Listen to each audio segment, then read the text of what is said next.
جب حجاب پردہ غیبت اٹھایا جائے گا، ایک دن وہ آئے گا۔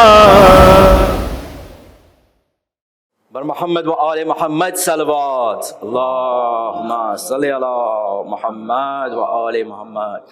میں سب سے پہلے تھینک یو کہنا چاہوں گا 12 ٹاکس کا اور دا پرومس مہدی کا کہ انہوں نے یہ پلیٹ فارم بنایا جس میں کافی لوگ آ کے امام زمانہ کے بارے میں تذکرہ کر سکتے ہیں۔ کچھ ہی منٹس میں بہت ہی ڈیفیکلٹ ہے یہ پریزنٹ کرنا کہ امام زمانہ کے بارے میں ہر ٹاپک کو کور کرنا، بٹ الحمدللہ یہ جو سیکنڈ سیزن ہے الحمدللہ کافی اچھے سے یعنی آرگنائزڈ ہوا، اور مولانا اسلم رضوی صاحب کا میں بڑا احترام سے یہ کیو این اے سیشن کرنا چاہوں گا۔ یہ بڑی توفیق ملی ہے مجھے کہ میں آ کے یہ کویشچنز آپ سے پوچھ سکتا ہوں۔ بہت ہی چھوٹے سے لیکن آئی ایم شیور آپ ایک ون لائنرز میں اسے بڑے اچھے سے انہیں ایکسپلین کر پائیں گے، اور یہ کیو این اے کویشچنز بھی بہت امپورٹنٹ ہوتے ہیں کیونکہ ہم جب کوئی ریسرچ کرتے ہیں جا کے تو بہت ڈیفیکلٹ ہوتا ہے اپنے آپ سے کوئی چیز کو سمجھنا، تو یہ جو کیو این اے ہوتے ہیں ون لائنرز جو ہم لوگ پوچھتے ہیں اور آگا بڑے ہی مختصر سے اس کا جو جواب دیتے ہیں ٹو دا پوائنٹ۔ تو الحمدللہ میں پہلا سوال پوچھنا چاہوں گا آگا آپ سے کہ رجت کیا ہے؟ یہ پہلا سوال ہے آگا۔ اعوذ باللہ من الشیطان الرجیم، بسم اللہ الرحمن الرحیم۔ دیکھیے ہر لفظ کا دو معنی ہوتا ہے، جی، ایک لغوی ہوتا ہے اور ایک اصطلاحی ہوتا ہے۔ لغوی یعنی جو ڈکشنری میں پایا جاتا ہے، جو لغت میں پایا جائے، رائٹ، اور اصطلاحی معنی وہ ہے کہ جو اس کا دور حاضر میں اس سے کیا مفہوم مراد لیا جاتا ہے۔ رائٹ، جیسے نماز، ٹھیک ہے، اس کو عربی میں صلاۃ کہتے ہیں، جی، ٹھیک ہے۔ صلاۃ کے معنی دعا کے ہوتے ہیں، لیکن اس کا معنی دعا اب نہیں رہ گیا، بلکہ وہ ارکان مخصوصہ جو ہیں، جو مخصوص عمل ہیں، ان کو نماز کہا جاتا ہے۔ جی آگا۔ ایسے ہی رجعت کا مطلب ہوتا ہے پلٹنا، اور یہ آپ کو بتا دوں کہ رجعت جو ہے، جو دعا تعویذ کرتے ہیں ان کے یہاں بھی یہ لفظ استعمال ہوتا ہے، لیکن وہ بڑا عجیب و غریب معنی ہے۔ وہ لوگ جب رجعت استعمال کرتے ہیں تو وہ عمل جو انہوں نے کسی پر کیا ہے، اگر وہ واپس جو ہے کرنے والے پر آ جائے تو اسے رجعت کہتے ہیں وہ۔ جی، لیکن ہم محبان اہل بیت کے ہاں بہت ہی مقدس لفظ ہے، بہت ہی پیارا لفظ ہے لفظ رجعت، کیونکہ یہ وہ نظریہ ہے جو فقط شیعوں سے مخصوص ہے۔ شیعوں کے علاوہ رجعت کا تصور کسی بھی مذہب میں نہیں ملے گا آپ کو، اور اس کا مطلب یہ ہے کہ امام زمانہ کے ظہور کے بعد کچھ لوگوں کی رجعت ہوگی۔ رجعت یعنی وہ واپس آئیں گے۔ پلٹنا جانتے ہیں، جب کوئی جاتا ہے تبھی تو پلٹتا ہے نا۔ بے شک۔ میں جیسے پونا میں رہتا ہوں تو اب میں واپس جاؤں گا تو میں پونا میں میری رجعت ہوگی، لیکن جب میں پونا سے بمبئی آ رہا تھا تو میری رجعت نہیں تھی۔ آپ سمجھ رہے ہیں نا؟ تو اس کا مطلب پہلے آپ جو ہے یہاں پر تھے، اور پھر جب آپ واپس آئیں گے تو اس کو بولتے ہیں پلٹنا، ٹھیک ہے۔ تو ہماری کیا ہے، یہ جو رجعت کا جو ہمارے مفہوم ہے وہ یہ ہے کہ کچھ لوگوں کا پلٹنا۔ اب یہ کچھ لوگوں میں کون ہیں، یہ بہت ہی بڑی بات ہے، اس کی تفصیل میں آپ بتا نہیں پاؤں گا اتنے کم وقت میں۔ بہت اچھے لوگ پلٹائے جائیں گے، اور رجعت کے موقع پر بہت ہی خراب لوگ بھی پلٹائے جائیں گے، اس کی تفصیل کتابوں میں موجود ہے۔ سبحان اللہ۔ اگر میرا وہ دوسرا سوال ہی وہی تھا کہ رجت کی کوئی مثالیں ہے کیا، وہ اگر آپ۔ جی ہاں، دیکھیے رجت میں کچھ لوگ ہیں جو پلٹائے جائیں گے، ان میں کون ہیں؟ ایک تو ائمہ معصومین کا پورا ایک سلسلہ جلیلہ ہے، بے شک، یہ سب کے سب جو ہیں پلٹائے جائیں گے، اور کچھ اور لوگ بھی ہیں جو زندہ کیے جائیں گے۔ سبحان اللہ۔ ایک بزرگ محقق کا کہنا یہ ہے کہ ان کو بلایا جائے گا کہ جن کو ایک طرح سے آخرت میں تو سزا ملے گی ہی، لیکن دنیا والوں کو یہ دکھایا جائے گا کہ یہ دشمن جو ہیں اس دنیا میں بھی کس طرح سے کیفر کردار تک پہنچ رہے ہیں۔ تو امام زمانہ کے ہاتھوں سے اور ان کے سپاہیوں کے ہاتھوں سے کچھ لوگوں کو رجعت میں سزا دی جائے گی۔ ان میں کچھ لوگوں کا نام بھی جو ہے کتابوں میں موجود ہے۔ اس لیے رجعت کے سلسلے میں جس طریقے سے کہ ولایت کے سلسلے میں دشمنوں نے ہمارے ہنگامہ کر رکھا ہے اور ہمارے خلاف جو ہے بہت سی باتیں کر رہے ہیں، وہ رجعت کے معاملے میں بھی ہمیں برا بھلا کہتے ہیں۔ جس طرح سے انہوں نے ولایت کا انکار کیا ہے، ایسے ہی رجعت کا بھی انکار کیا۔ کیوں؟ اس لیے کہ رجعت جو ہے ان کے بزرگوں کی شامت کا بہترین اور گولڈن چانس اور موقع ہے۔ کیا بات ہے! کیا ایک سلوات پڑھتے ہیں مل کے سارے، اللہم صلی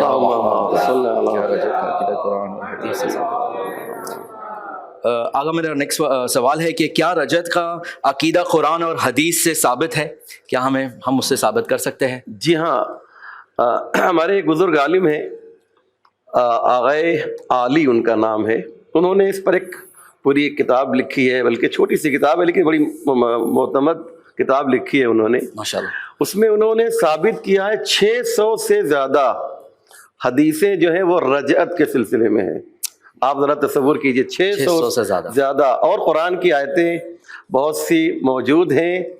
اگر آپ کے پاس وقت ہو تو میں ایک دو آیتیں پڑھ سکتا ہوں۔ بسم اللہ پڑھیں۔ دیکھیے، ایک جناب عزیر کا واقعہ ہے۔ جناب عزیر ایک نبی ہیں، ایک راستے سے ان کا گزر ہو رہا ہے، اور اس آیت کو نقل کرتے ہوئے علامہ صاحب تفسیر المیزان علامہ طباطبائی نے کہا ہے کہ رجعت کے لیے یہ بہت ہی واضح دلیل ہے قرآن سے مخالفین رجعت کے لیے، جو نہیں مانتے ہیں۔ میں آیت کا کچھ حصہ پڑھ دیتا ہوں کہ جناب عزیر کا ایک راستے سے گزر ہو رہا تھا، انہوں نے دیکھا کہ ایک آبادی ہے جو خراب ہو چکی ہے، اس پہ اللہ کا عذاب نازل ہو چکا ہے، اور جو انسان ہیں ان کی ہڈیاں بھی تقریباً گل چکی ہیں۔ گوشت کا تو پتہ ہی نہیں، ہڈیاں گل چکی ہیں۔ تو قرآن نے ان کے تعجب کو نقل کیا کہ ان کے ذہن میں ایک بات آئی کہ اوکل الذی مر علی قریۃ وہی خاویۃ علی عروشها قال ان یحیی هذه اللہ بعد موتها فاماته اللہ 100 عام ثم بعثه۔ کیا کہا کہ جناب عزیر نے دیکھا کہ یہ تو انسان بالکل جو ہے اس کی ہڈیاں بھی گل چکی ہیں، تو یہ اللہ کیسے زندہ کرے گا؟ قال کیسے؟ ان یحیی هذه اللہ بعد موتها، کیسے زندہ کرے گا؟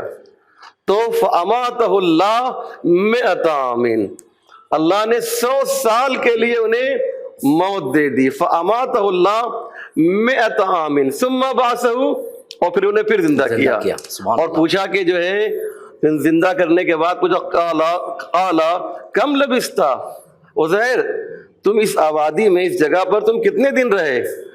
تو انہوں نے کہا کہ لبثت یوما او بعض یومین، ایک دن یا اس سے بھی تھوڑا کم۔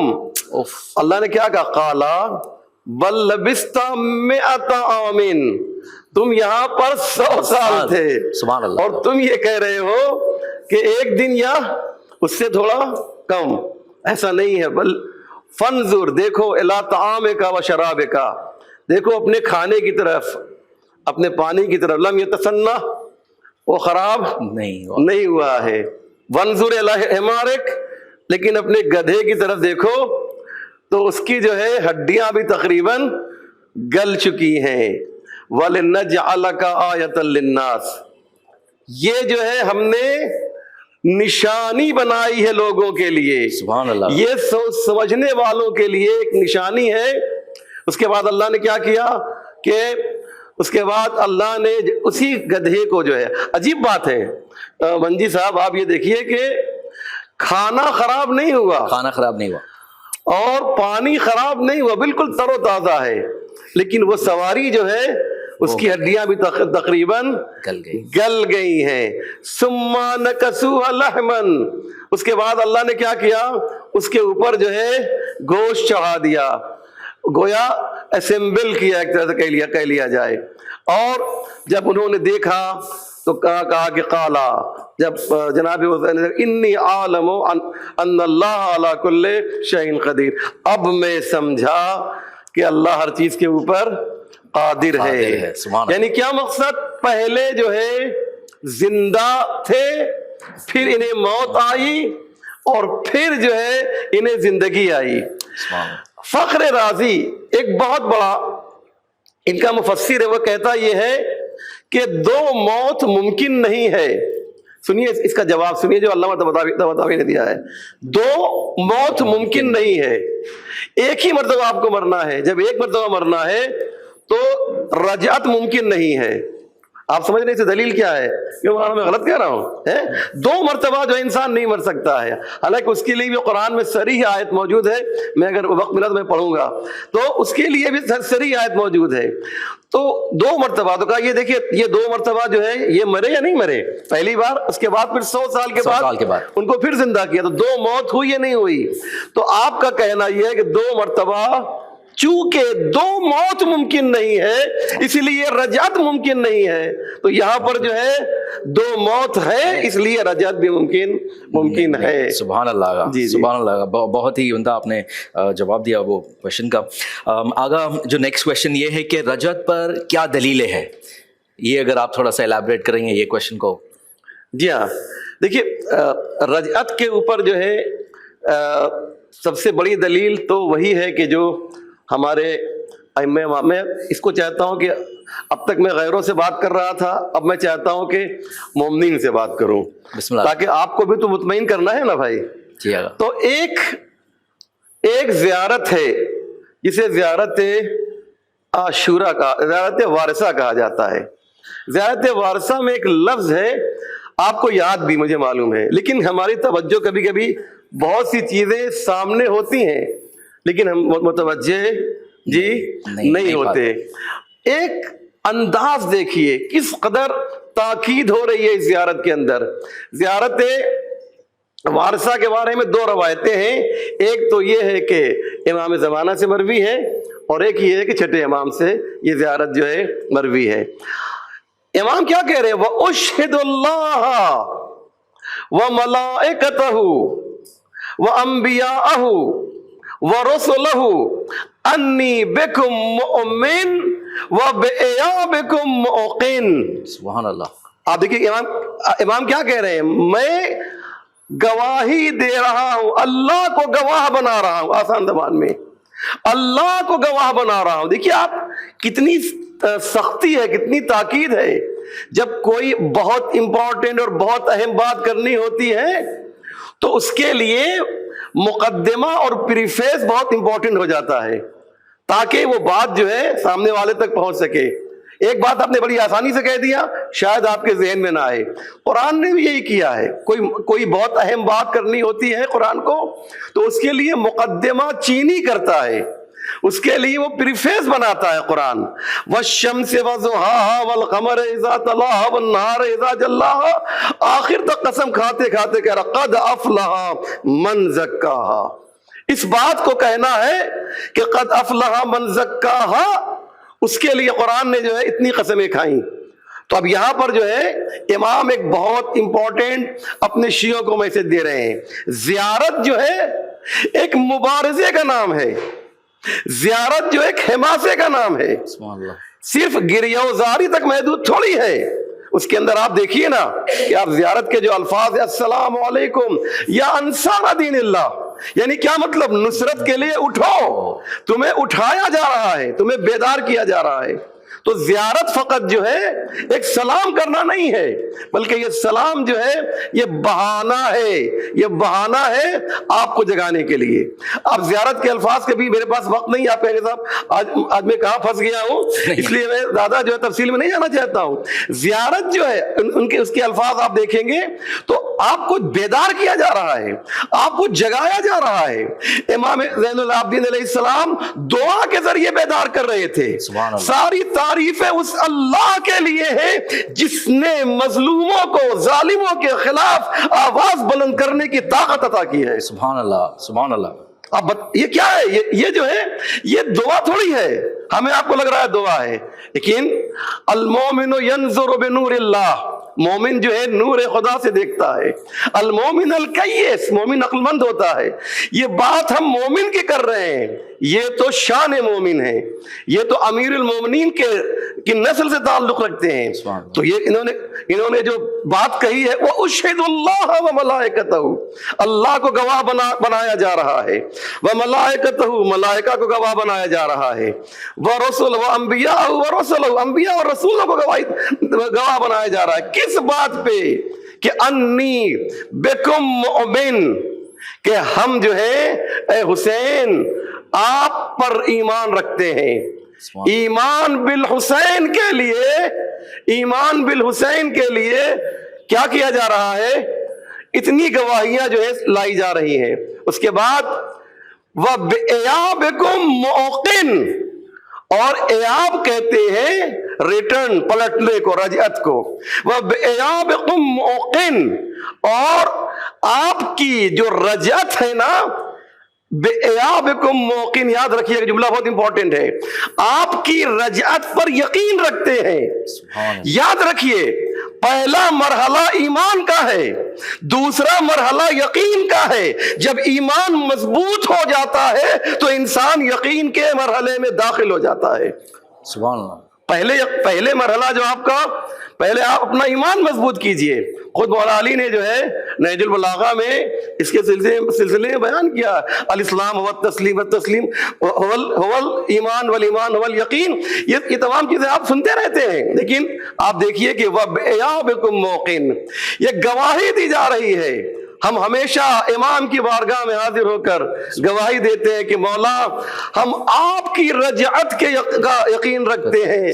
یہ امام حسین کے لیے جو ہے خاص بات کیا ہو رہی ہے, تو یاد رکھیے گا سب سے زیادہ رجعت میں جو ہے جس کی حکومت رہے گی اسے امام حسین کہا جاتا ہے. سبحان اللہ, سبحان اللہ.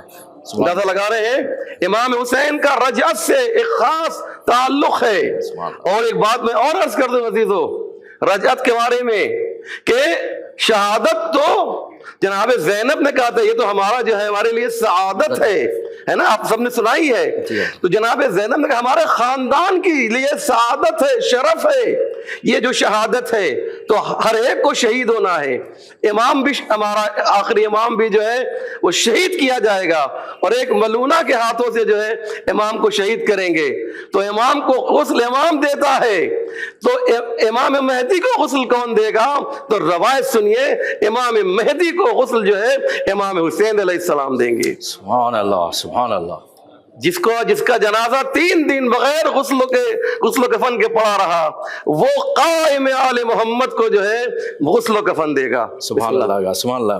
بہت بہت شکریہ آگا, بہت اچھے سے آپ نے یہ ایکسپلین کیا. آگا میرا نیکسٹ کویشچن یہ ہے کہ کیا امام مہدی کے ظہور کے بعد کوئی شخص گناہ کر سکے گا؟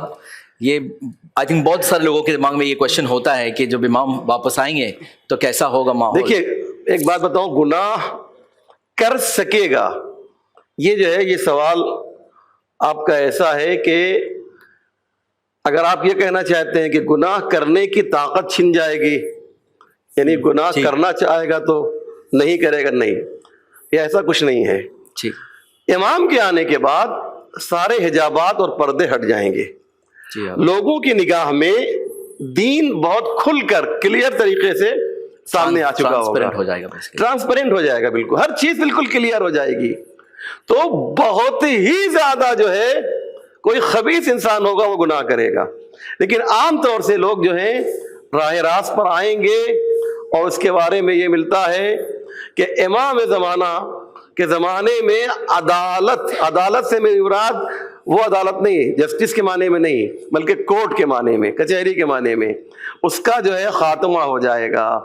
کیا مقصد ہوا؟ یعنی آپس میں اختلاف, بھائی کچہری کس لیے ہے, کورٹ میں آپ کیوں جاتے ہیں؟ جھگڑے کے بنیاد پہ جاتے ہیں. جب جھگڑا ہوگا ہی نہیں تو پھر ڈسپیوٹ نہیں ہوگا, تو کوئی اس میں امام کی عدالت نہیں ہوگی. البتہ امام جو ہے وہ روایت میں ہے کہ خود اپنے علم غیب سے جو ہے جناب داؤد کی طرح فیصلہ کریں گے.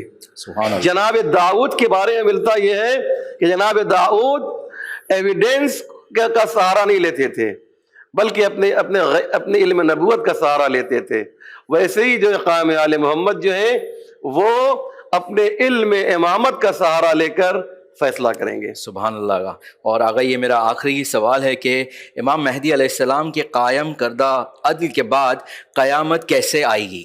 یہ بہت اچھا سوال ہے یہ، آج کا سب سے خوبصورت سوال بسم اللہ. اور سب سے بہترین سوال ہے کہ امام کے بعد قیامت آ جائے گی، یہ تو طے شدہ بات ہے. ایک روایت میں آپ کو چاہے تو مجھ سے حوالہ لے لیجئے گا، یا آپ یہ تو ابھی مجھ سے حوالہ لے لیجئے، 5 منٹ کے اندر میں مجھ سے لیجئے، میں آپ کو دے دوں گا.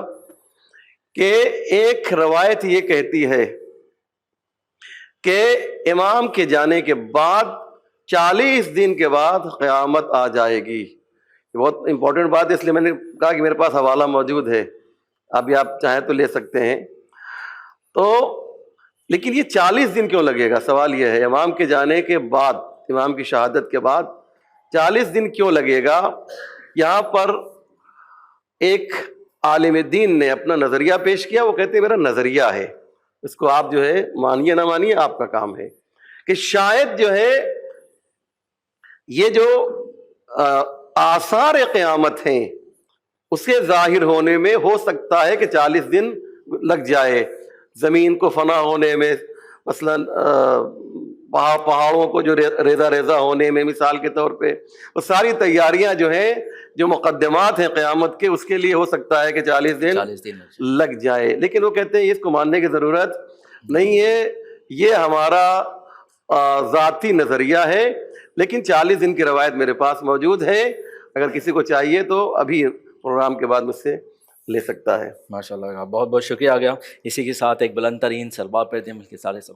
اللہم صلی علی محمد و آل محمد. میں بہت شکر گزار ہوں مولانا اسلم رضوی صاحب کا کہ انہوں نے جو وقت دیا اور بڑی 1 لائنرز میں ایکسپلین کیا ہر کویشچن کو. صدق اللہ العلی العظیم.